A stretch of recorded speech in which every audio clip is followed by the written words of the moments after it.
আমি গিয়ে ম্যাডামকে সোজাসুজি বলে দেবো যে ম্যাডাম আপনার জন্য আমি নিয়ে বউয়ের সাথে কাল রাতে বেরোতে পারিনি, আমার ছুটি চাই, ছুটি দিতে বাধ্য, বুঝলে? যাচ্ছে। যাও যাও যাও, তাড়াতাড়ি যাও। আর একটু স্যুটটা তো তখন দেখে নি। উফ,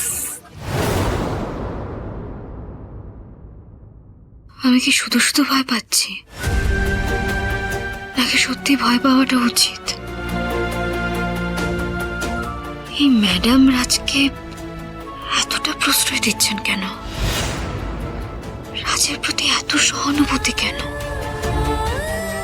রাজ খুব সহজ সরল একজন মানুষ, অনেক কিছু বোঝে না ও, কিন্তু আমি একটা মেয়ে হয়ে বুঝতে পারছি রাজের প্রতি ওনার এই বদান্যতা খুব একটা সুবিধার নয়।